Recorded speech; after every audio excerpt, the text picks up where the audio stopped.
Hello YouTube, welcome back to my channel, and in this video I'll be discussing Android Nougat 7.1.1 on the Nexus 5X.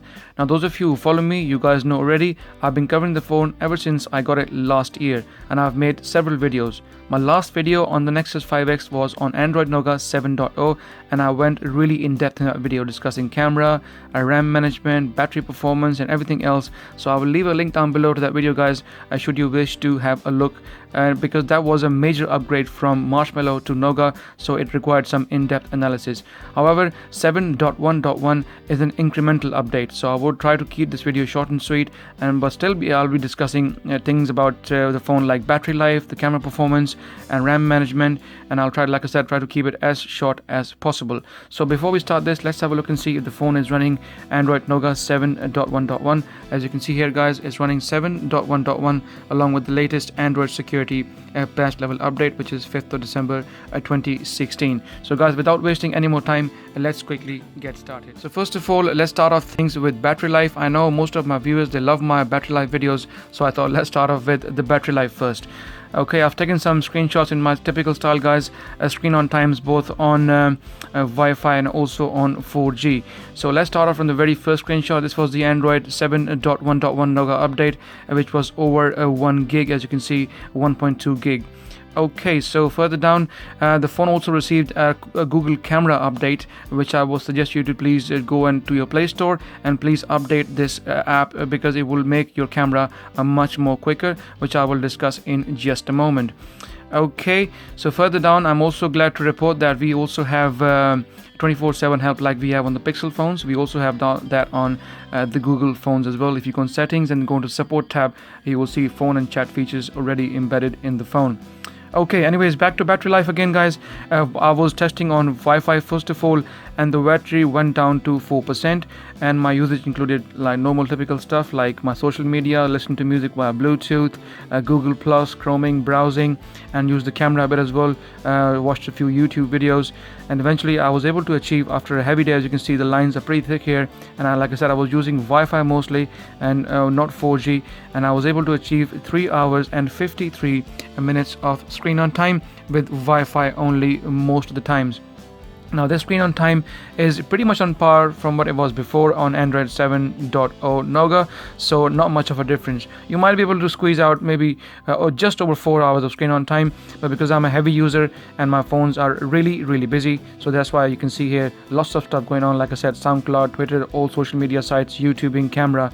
If you, I think, reduce the usage of the camera a bit, you probably will likely cross the 4-hour mark screen on time on the Nexus 5X. Okay, here the brightness was also kept at around 50%, guys. The screen can get really bright, so I normally tend to keep it around 50%. For those smartphones whose brightness is not as high, normally it's around 60 to 70%, but on the brightness on the 5X really gets high, so that's why I kept it around 50%. Okay, then I tested the standby time. As you know, guys, there was a big fuss about those on the go, which they told us during the presentation when Nougat was released, but from my previous experience, it hasn't been as great. It was more of a hype, more of a media and marketing that is supposed to be extremely good. It is good, don't get me wrong. It has improved a little bit here, which I will explain in just a moment, but it's not as great as something, for instance, you have on iOS, where you can leave the iPad or the iPhone for over a day and it will only lose probably 1%. So not that kind of outstanding stats, but still decent enough. As you can see here, on 21st of December at 23:40, guys, I left the battery at 100% fully charged, and then on 22nd of December, which was the next day at 12:51, so just over 12 hours, from 100%, as you can see here, the battery went down to 96%.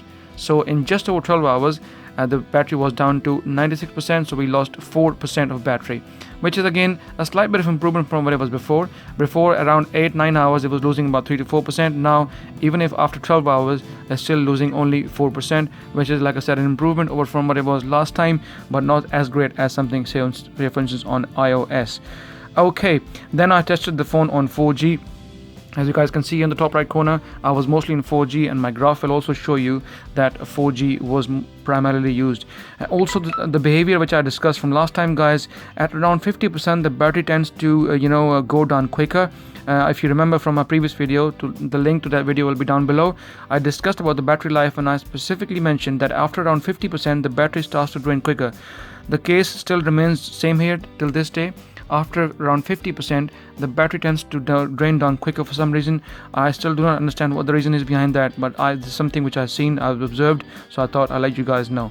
Anyways, a typical day again on 4G, YouTube, Instagram, social media, Twitter, everything else, guys. And eventually, as you can see, the lines show here as well. I was mostly on 4G. I did use a bit of Wi-Fi here because I work in a place where there's no a network signal, so I sometimes switch my phones to airplane mode, and I was using Wi-Fi occasionally here and there, but mostly I was on 4G LTE. And eventually I was able to achieve 2 hours and 55 minutes of screen on time. This could have even gone further down because like I said, I was using Wi-Fi, so it could have been around 2 hours and 45 minutes, or maybe 2.5 hours, something like that. But on 4G the performance is, I would say just about average. But then also I'm a very heavy user of the smartphone, guys. You can see I was using YouTube 5%. That's a lot of YouTubing. So if you reduce your YouTubing a bit and you rather be browsing the internet, checking your emails, WhatsApp, Facebook, Twitter, then most likely you'll probably get a bit better screen on time than what I have achieved in here. So as you can see, 2 hours and 55 minutes of screen on time. So at 4G we're looking at around 3 hours, maybe less than 3 hours, between 2.5 to 3 hours, and on Wi-Fi we're looking around just a 4 hour of screen on time. From what I can see. Okay, now let's discuss about the camera. The camera has gone through some significant changes, guys. So let's open the camera up and let's have a look at the interface first of all. As you can see here, the camera settings. Go into settings here. Now they also have the lens blur mode, which is also a feature which you find in Google Pixel phones. So you can go to setup next, and it will tell you exactly how you have to do it. Obviously, I won't do it in this video just here. Because you will find plenty of videos out there, and even if you play about with it, I'm sure you will get the hang of it. So this is included also a photosphere as well. This is included. As you can see, there's a picture of Pixel there. It's the same thing as you had on the Pixel, so they have obviously included some of the features which were missing on the Pixel phones before. I'll be discussing specifically about the shutter speed and how the camera is in general. So we have 3 HDR modes here: HDR off, HDR auto, and HDR on. Most people will most likely keep it on HDR auto. On that, the shutter speed has definitely improved. So let's take a quick photo of this Andy the Android without tapping on the screen, guys. Okay, sorry, my flashlight is on, so let's take the flash off because flash obviously takes a lot longer. There we go.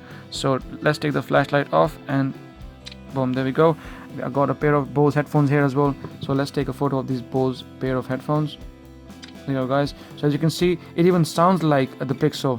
I got a Pixel on me as well, and every time you press the shutter button, it's the same sound that you get from the Pixel's shutter button. So there we go. Let's get a bit more closer and take another photo. As you guys can see here, the shutter speed has definitely improved from before. It wasn't as fast, it was laggy, it was a bit slow. But if you turn the HDR mode off, let me just bring this close and show you. If you turn the HDR mode off, guys, you can see the shutter speed will even increase even further. There you go. As you can see, it is slight bit of improved from when it was on HDR automatic. As you can see, it's a lot quicker. Now if you actually turn the HDR mode on, this is where things get a bit slow and it takes a bit of a while before it processes. So there you go. See, you can see the circle trying to process the image, and then it takes the photo. So it takes slightly bit longer. It's not much of a difference for most people. It's going to be alright, but it does take its time. But I'm sure most people will keep it on HDR auto. On that, the speed is not too fast, it's not too slow, but it's just the right speed. If you keep your hand steady for a second or two, you can take some really nice, decent photos. Let's have a look at the quality of the photos now and see what the photos are like. Let me increase the brightness, guys, and show you. There you go, full brightness ready. Well, okay, I thought it was full brightness, but because low light, that's why it's not coming up as bright. As you can see, the photos are quite punchy, quite nice, and they are not looking too bad. Even if you zoom in all the way, you can see It's got a decent amount of detail in the photos with a decent amount of contrast ratio and decent amount of brightness and sharpness as well. You can see all the scratches on the ND as well, which is not bad. So the camera on the Nexus 5X is still very good, and it has made some improvements, so not looking too bad. But all in all, it's a very useful camera. You can still use it, and for your social media needs and for your bits and bobs, I'm sure this camera is going to be enough for most people. But the updates have obviously made the difference, and make sure, like I said earlier, you update the camera app from the Play Store. That will also increase the speed of your camera on your Nexus. Now finally, let's discuss the performance and the RAM management on the Nexus 5X.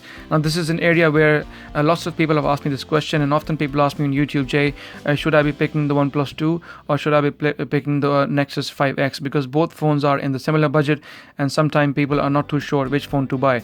But I can tell you very clearly, guys, if you are the kind of person who likes to do a lot of gaming, a lot of video recording, or say heavy multitasking, then Nexus 5X is not the device for you. It can handle most of stuff, don't get me wrong. It can handle your bits and bobs.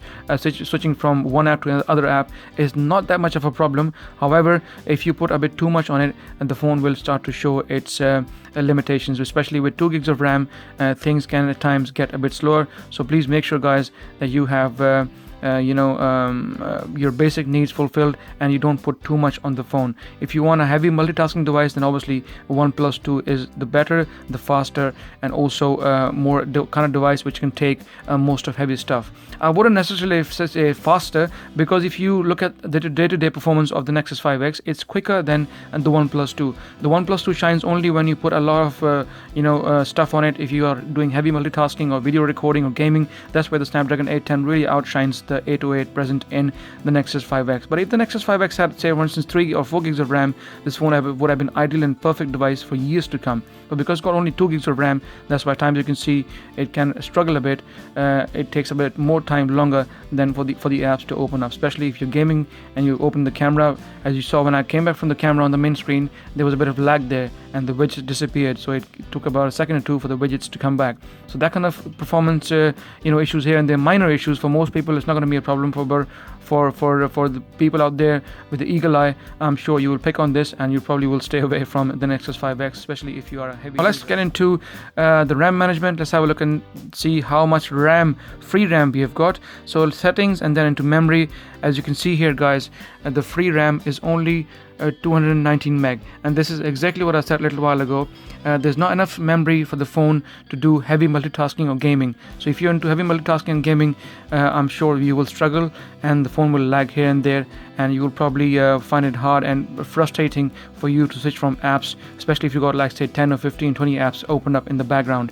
Whereas if you're going to be using your phone for normal stuff like text messaging, WhatsApping, Facebooking, email check-in, occasionally taking a few photos here and there, the Nexus 5X is more than capable of delivering a very good, smooth, a bug-free experience to most users out there who are just looking to get a phone which can do the basics right. So for that purpose, 5X is fully recommended.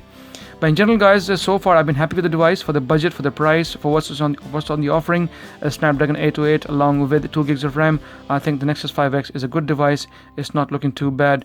And if you're tight on budget and you can't afford to buy a OnePlus 3 or a flagship phone, the Nexus 5X is still a good phone. And with being obviously a Nexus device, I do expect that Google would keep supporting it throughout 2017 as well. And I will keep covering the phone probably till the end of its life. Maybe it's going to be next year or the year after, but I would really want to see how long this device will last with 2 gigs of RAM, Snapdragon 808, and how good the Android software, Nougat, and more iterations to come in the future will be for this phone, and if it can handle it. Even if Google stops supporting it, I'm sure the developer community outside, they will probably be developing a lot of ROMs, third-party ROMs, and I'm sure this phone has got plenty of life still left into it. So guys, this was a quick overview of the Nexus 5X, of what it's like. If you like my video, please give it a thumbs up. Any questions, please feel free to ask me in the comment section. And like always, please subscribe as it helps. And I shall see you in the next video.